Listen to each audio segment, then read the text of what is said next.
सलाम नमस्ते सत श्री अकाल। मैं हूं रजा और आप देख रहे हैं रजाग्राफी। बहुत जल्दी सुन लीजिए बड़ी खबर ऐसी है कि भारत को रूस की तरफ से तगड़ा झटका लगा है।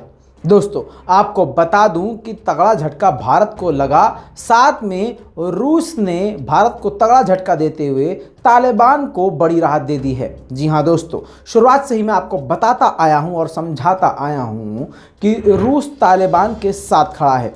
शुरुआत से ही जैसे ही सत्ता में तालिबान आया, रूस का पूरा ही मूड चेंज हो गया था। वहीं से रूस तालिबान के सुर में सुर मिलाने लगा था। ऐसे में आपको बता दूं कि भारत के लिए झटका ये है कि भारत का एक बेहतरीन करीबी दोस्त माना जाता है रशिया बड़े पैमाने पर भारत को हथियार सप्लाई करता है। हाल में ही S-400 भी भारत रूस से ही लेने वाला है। ऐसे में आपको मैंने 2 दिन पहले ये अपडेट दिया था कि रशिया ने अफगानिस्तान के मैटर पर कई देशों की मीटिंग बुलाई है रूस में, यानी मॉस्को में, जिसमें Iran, Tajikistan, Pakistan, Bharat, Uzbekistan, Kazakhstan, Turkmenistan और भी बहुत सारे देश इसमें शामिल थे। पहली बार भारत को भी रूस ने इस मैटर में शामिल किया।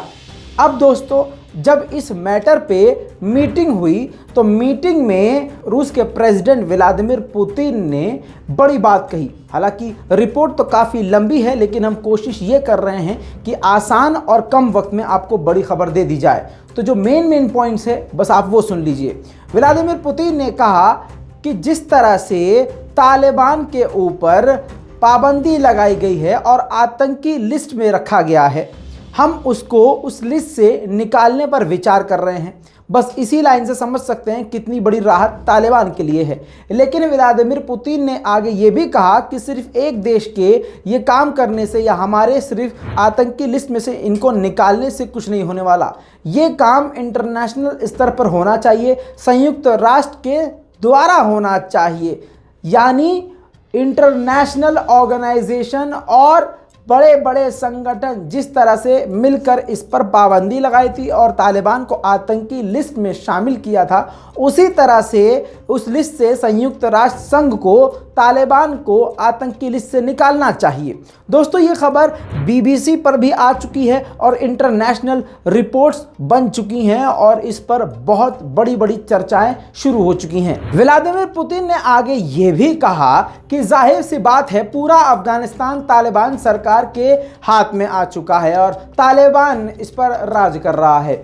ऐसे में अब आतंकी लिस्ट से तालिबान को निकालना होगा और इस पर हम विचार कर रहे हैं, सोच रहे हैं और हम बेहद नतीजों के करीब आ चुके हैं। दोस्तों ये जो पूरी प्लानिंग है इसको कहा जा रहा है रूस की यानी मॉस्को फॉर्मेट। जी हाँ, मॉस्को फॉर्मेट में अब ये चीज़ है कि मॉस्को यानी रूस तालिबान को मान्यता भी दे सकता है और इंटरनेशनल लेवल पर दुनिया को राज़ी कर सकता है कि आप आतंकी लिस्ट से तालिबान को निकाल दीजिए। ऐसे में उस मीटिंग में भारत बिल्कुल खामोश रहा। भारत किसी और उम्मीद से गया था, लेकिन भारत को ये तगड़ा झटका लगा और ये BBC में पूरी रिपोर्ट मौजूद है कि भारत को ये झटका लगा, क्योंकि भारत ये उम्मीद नहीं करता। भारत ने वहाँ पर मीटिंग में चुप्पी साधे रखी और एक वर्ड भी नहीं, मतलब दुख भी नहीं जताया कि हम इससे दुखी हैं, आहत हैं। क्यों? क्योंकि ऑर्गेनाइजर सिर्फ और सिर्फ रशिया था। रशिया ने अपने दम पर यह मीटिंग बुलाई थी जिस पर भारत कुछ भी नहीं बोल सका। दोस्तों अंधभक्तों की औकात ये देखिए और भाजपा सरकार का दोगलापन देखिए। आखिरकार क्यों, जब सत्ता में तालिबान आने वाला था यानी जंग चल रही थी, तो सोशल मीडिया पे भारतीय मुसलमानों को तगड़ा झटका देना शुरू कर दिया और सोशल मीडिया पे तालिबान का समर्थन कर रहे थे। उत्तर प्रदेश की पुलिस ने 14 लोगों को अरेस्ट भी किया और आपको बता दूं कि तालिबान का नाम इस्तेमाल करके तालिबानी किसी को भी बोल के भारत के किसी मुसलमान को मारना शुरू कर दिया और काटना शुरू कर दिया और तालिबान बोल बोल के न जाने क्या क्या प्रोपेगेंडा रन करने लगे।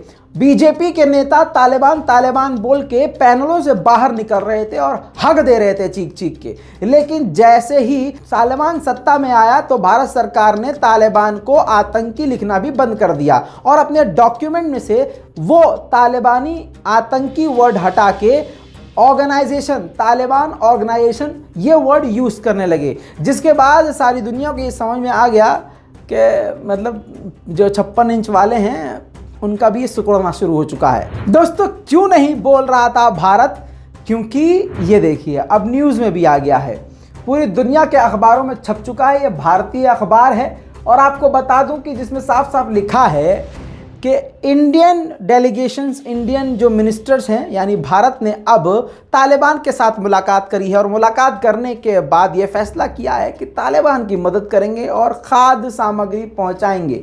आपको बता दूं कि तालिबान को खाद्य सामग्री और मदद जो पहुंचाएंगे ये भारत ने अभी तक नहीं बताया है। ये बात खुद तालिबान का लीडर ने बताई है कि मीटिंग में भाई साहब ये बात हुई है। तो दोस्तों असली गद्दार कौन है और ख़ास करके 56 इंच वाला तालिबान के बारे में बोलेगा क्यों?